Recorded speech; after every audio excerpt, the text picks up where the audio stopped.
welcome to the Mind Body Podcast, your rebellious podcast with me, your host, Maria, where it is all about a strong body, calm mind, healing, and full living. And today we're going to talk all about aging while we're having fun and we're happy and we're feeling good about ourselves. Our special guest is Darnell Cox, who is a gerontologist and a healthy aging coach. Hello and welcome, Darnell. Hello. Thank you so much for having me, Maria. I'm so excited you're finally here. We've had to reschedule this a couple of times. So here we are, and we're going to make the most out of it. Yes, we are. We got this. All right. So let's start with getting to know you, Darnell. Give us 3 words and a little bit of a backstory behind each word to who Darnell is. Okay. 3 words. You know, us women, we wear a lot of hats. 3 words. That's a hard thing to come by. I would say above all, I'm passionate about what I do. I have a fire in my belly about what I do. I feel like at 55 years old, I have been doing this a long time. I feel like I came out of the womb searching for like chapstick and like healthy living and all. It's just been kind of a part of who I am. And if you catch my Instagram lives on Saturday and Sunday, you can literally, the passion that I have eludes through, just goes right through the phone. So I'm definitely above all passionate, but I think as well as a healthy aging coach, you have to have empathy. So I would say that I'm empathetic when I work with clients one-on-one who are on this aging journey. There's a lot that goes on physically, mentally, mind, body, spirit, emotionally. There's a lot of things tied to that aging process too. So to be able to have an empathy and compassion for those that I work with one-on-one, I think is super important. And then I think last but not least, I'm an educator at heart. I feel like I'm continually in school, and I literally have been. So it's not only I feel like, I have literally always been in school. And I feel that there are so many amazing, ridiculously smart scientists out there in the longevity field, but being able to take the complexity of science and to be the middleman between the scientist and the consumer, or the scientist and humans that are on this aging path, to be able to bridge that gap is something that I love to do. So I'm an educator. Yeah, I love it. I love your energy. I do have to say that you could totally feel your passion, and I can relate to that because I am crazy passionate about what I do. And I think I always am that passionate person in the room that no matter what, it could be the most boring topic, I'm like, let's bring the excitement. And people are like, it's not that exciting. I'm like, we can make it exciting, right? Exactly. Yeah, and I love that you brought the word empathy, because I think when you work with people, especially who might be dealing with, I mean, the one thing that came to mind when you brought empathy and talk about people going through their journey, like I work with people on a physical level, mental level, emotional level. There is so much that the world tells us how we should look, what we should do. And there's so many stereotypes. And like a lot of my crowd is females who are going through changes in their life, right? Yeah. Their bodies are changing. I mean, I'll tell you, I'm going premenopause, and it's like, whoa, like what is happening? Oh, Maria, I'm in it. I'm in the thick of it. At 55 years old, I am in menopause right now. Yeah. So. And it's like, and you know what? It's like, it's okay to embrace it for what it is. I mean, it's okay to say, you know what? Your body will change. Things will change, but that's okay. It doesn't mean you give up on life. So let's talk about that, because you take care of yourself, and let's talk about like self-care and what it takes to age well, because I talk a lot about, it's not about how many years that you live, but it's how you live those years that you live. Exactly. And that all comes down to, what are we doing proactively to age? Because aging is a verb. It is something that happens, right? And are we going to stick our head in the sand and just let those years go by? Or are we actively doing stuff with lifestyle changes and being, really passionate, not only passionate, but like, we have passion for all different kinds of things. Why aren't we passionate about our own self-care? There's only one of us. We have the privilege of having this one body, this one spirit, this one mind, and a set number of years on the planet in which to soak everything out of it, life that we want. But what you're doing to yourself today, and I always say, like, you're never too young to think about getting old, because the choices that you're making today, those lifestyle habits, that self-care affects how you're going to age in the future. So we have a tendency in this country and around the world to not want to think about aging.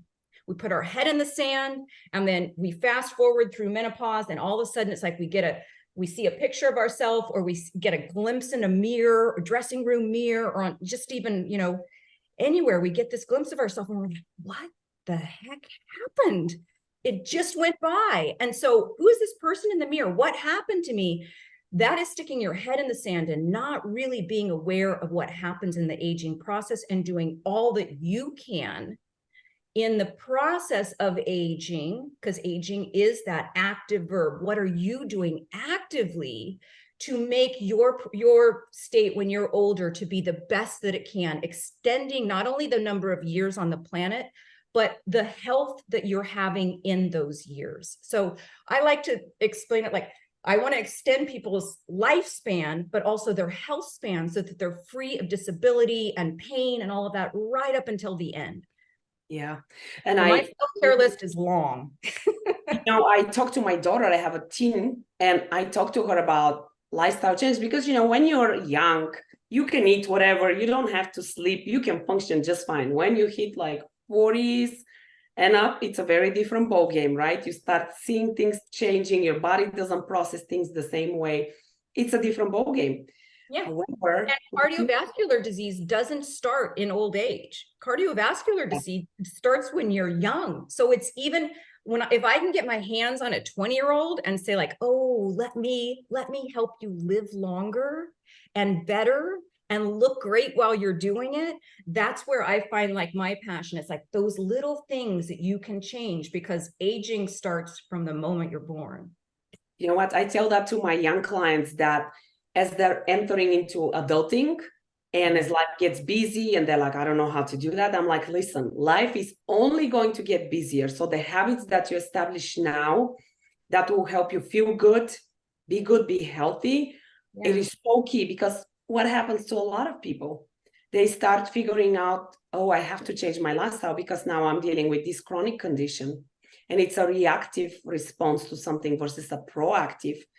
And people don't think that the investments in time and money short term are actually going to pay off in the long term.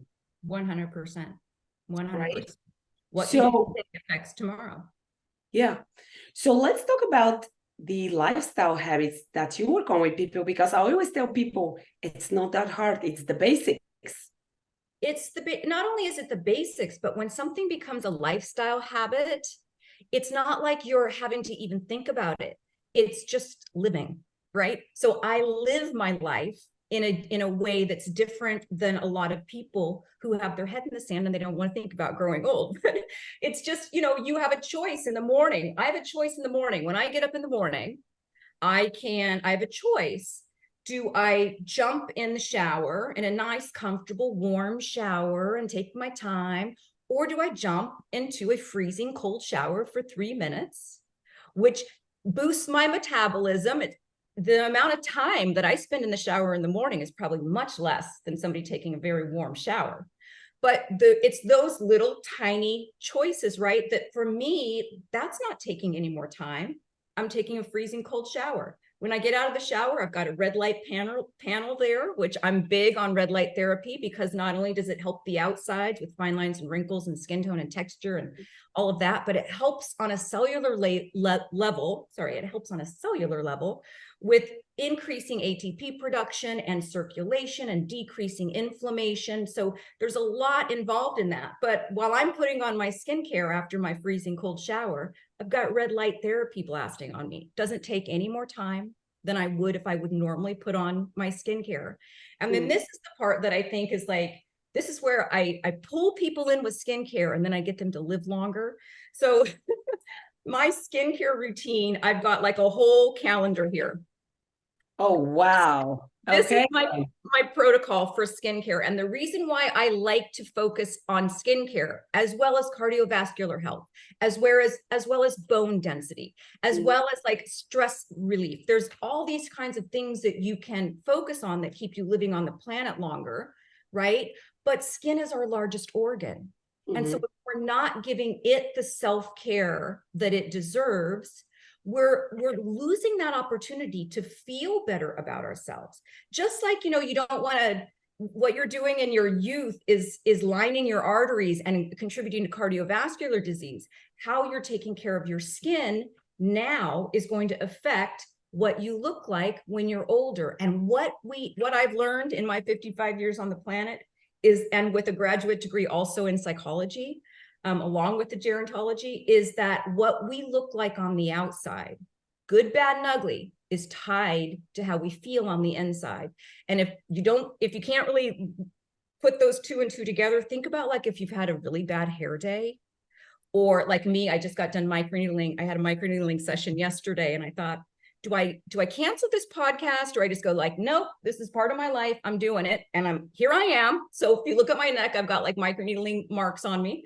But to do that, like to make sure that you're also dedicating a little bit of time for your skincare. It is our largest organ. It's our outward facing organ. It is that organ which is tied to our self-esteem.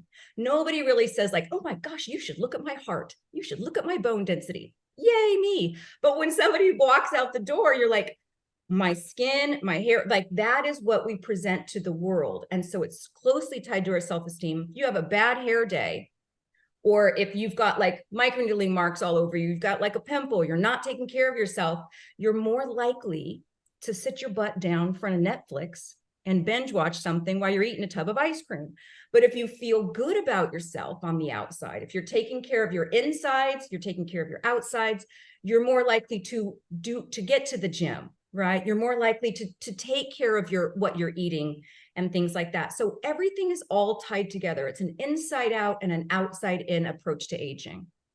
You know what's so interesting? I had a friend text me a couple of weeks ago, and she goes, are you doing Botox? And I'm like, I actually am not. I am doing some laser work, but I'm not injecting anything in my face. And I have, how on your phone, like memories pop up, and I'm like, oh man, like I do look better than like 10 years ago. And I think that has to do with what you're saying. It's how do you feel on the inside projects out into how you feel onto the outside. Yeah. So when you're happy and fulfilled, you're right. You're more motivated to like, I'm going to go get my walk. I'm going to go get my run. I'm going to do my Pilates workout, right?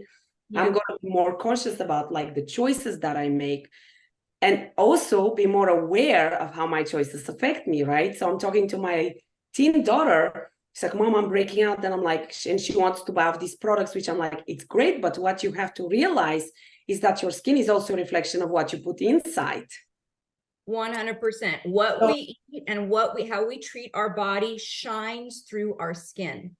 And how we treat the outside makes us make better choices about what we're doing on the inside. So our skin is a reflection of our health. But like I'm sure you know this, the hardest part about starting anything, let's say, for example, an exercise program. The hardest part about starting an exercise program is that first step, right? So it's not only the first step psychologically of how do we get in there, but also if you're just starting, you're not in the best shape of your life. Mm-hmm. There are mirrors in gyms, and it's oftentimes discouraging. And this is something that I help my clients, my one-on-one clients, kind of overcome. It's discouraging sometimes to walk into a gym with the intention of doing something good for our bodies. And we see the reflection in the mirror and it's so discouraging. But how much easier is it to get to the gym when you're loving what you're looking like on the outside? You're already in that process. You're a couple months in, you're seeing the muscle definition, you're feeling better. So much easier to walk into the gym. So our outsides are very much tied to our insides. Yeah. And you know what I tell people who are starting a journey? It's like, well, it took habits to get to here, right? Do we all want to look good? Yes, but there are habits that help us, and their choices. I think that's very important word to, how we feel. And yeah, is it easier to go to the gym or go for a walk or go for a run or to sit and catch an episode of whatever you recorded? Yeah. Yes. And listen, we're all humans. I have those days where I'm like, you know what? I make it a thing one day a week. It's a rest day. And when I say a rest day, that's like I can go for a light walk or something like that, but it's not a workout. But to the point you made earlier, for me, it's such a habit to work out that I don't think like, oh my gosh, I have to go work out. For me, it's like, now is the time to do my thing that I do every day. Yeah, It's exactly. not a big deal. And the other point is, there is also, which you probably agree with that, is when you feel good, when it's like you go to the gym and you're like, oh, I feel so good. I feel toned, right? You feel like, oh, I got this. Versus if you just sit on the couch day after day, it's not so easy to get back into the gym because your hormones are changing, the way you feel about yourself, and you're like, why bother? I've tried that before. So much better when you create those habits. I always tell people, once you fall in love with movement, you never ever have to exercise a day in your life. Never. You never have to exercise a day in your life. I never have to push myself to go to the gym. When I'm unable to, I don't feel great anymore, right? Yeah. I don't feel great. But those little habits, they're not more time consuming. Like I said about this, 30 minutes a day I spend on skincare. I film a lot of stuff on skincare, but I don't spend more than 30 minutes a day. But it's, how are you doing it? How are you incorporating that into your life to where it doesn't feel like you're constantly having to do stuff, right? If for example, if you need to meditate, there's so many people that can't meditate. Either they can't sit still or they can't stop their mind from racing. There's so many different little hacks that you can do to still get that kind of stress relief and decompression and meditation and mindfulness in. You just have to find the right way. And once you do, for example, I have a client that can't, her mind's always racing. She can't sit still. And so I said, here's the thing, let's try walking meditation. So now I have her walking and counting the number of steps. So she'll inhale while she's walking, inhale for 4 steps, 1, 2, 3, 4, exhale for 4 steps. And so in that way, you're having the same distance, the same amount of inhales as you are exhales time-wise. You're matching your inhales and exhales, and you're moving through it.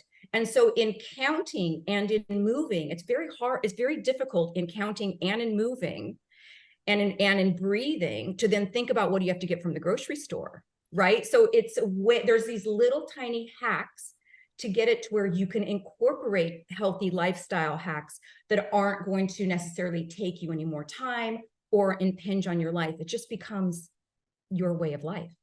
And that's how I think. It's so interesting because when I start the movement sessions, whether they're private or group, I tell people now the next hour is about your body, and we're going to focus on your alignment, which muscles you're using, so that you can be totally in tune with what you're doing versus your mind racing about what's for dinner and what's for breakfast and the kids and the work and so forth. So in the example that you gave, I love that because there's so many people who walk and they're not even present into their walk. They're on the phone, they're distracted.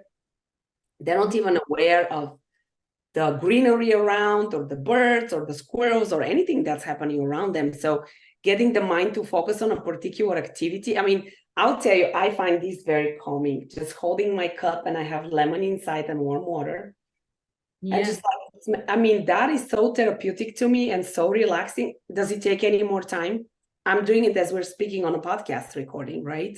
Exactly. But it's that tactile stimulation of like, you feel the warm mug, you're smelling the lemon, you're holding it. So there's all of that makes it to where, you can. My senses are involved.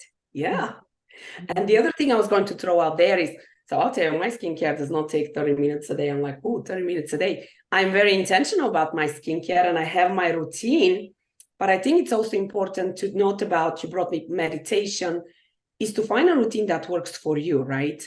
So whatever, maybe I'll tell you, my ex-roommate, she is all into skincare. I mean, we were in our 20s and she would get up 2 hours before work, to do her skincare. And we were in our 20s, and I was like, oh my gosh, I was like 15 minutes before I have to get out of the door.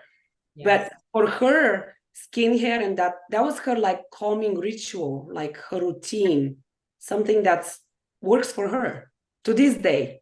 She amazes me, right? Like for me, I don't know, maybe I can work to 30 minutes a day, but like for me, my movement is my thing. Yes, but 30 minutes a day is like if you're putting on sunscreen, which you should, that's considered skincare, right? When you're washing your face, when you're soaking in a hot bath, or you're taking a 3-minute cold shower, that's all skincare. My skincare has been incorporated so much into my lifestyle that when I look at it, when I teach people this through my Instagram lives every weekend, this kind of thing is one of the main topics that I talk about, because we do give a lot of time and effort, and we don't think about it when we're talking about improving our cardiovascular health. Yeah. Or we're talking about like, we need to make sure that we have bone density right as we age, so we don't have osteoporosis or osteopenia. So there's a lot of stuff that we do in terms of that stress reduction, but we're not spending we get criticized for self-care when it comes to our outsides. Why can't you just age gracefully?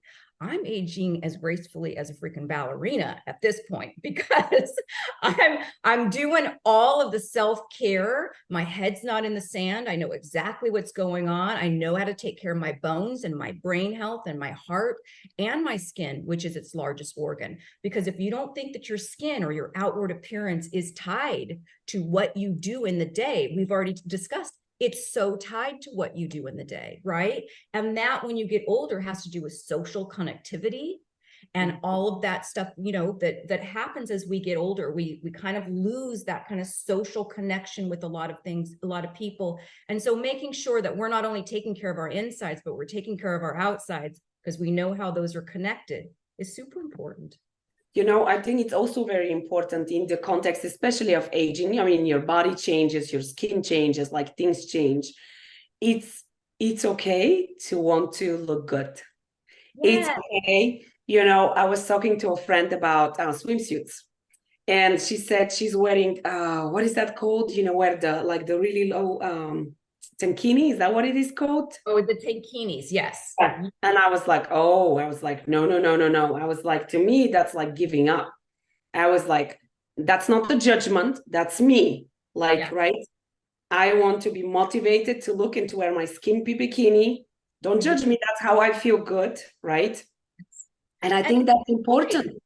It's a choice. It's important. And I think we need to respect people's choices of how. Listen, nobody's going to walk that walk for you down towards old age, but with a little luck, that's where we're all headed.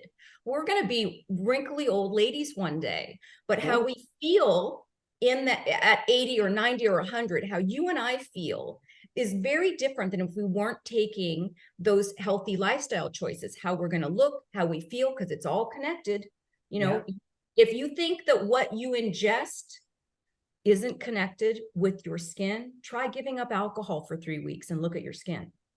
Lucky, that's not my thing. Sugar is my thing. I don't, I would skip alcohol anytime for ice cream, that's my thing. But which, sugar is something that causes inflammation that is not good for your skin. Like teenagers, the preservatives that are in our foods are not good for our skin. I mean, we can do a whole topic around that.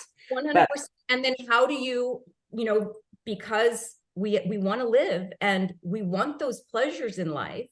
Yeah. How do you still have your ice cream, but do it in such a way that it's not going to spike your blood glucose level out of control? You have to have that fiber first. You want to have those vegetables first, so that it mitigates the way that sugar hits your bloodstream. And the slower that the sugar hits your bloodstream, the less likely it is to spike your glucose levels and cause aging, glycation and aging. So, and I would say a big one for me is moderation, right? Don't have ice cream every day. Don't have, like a friend asked me, she's like, do you eat pizza? I'm like, I do. I don't eat pizza every day, but I do enjoy life to the fullest. I'll have a glass of wine. I'll have a cocktail.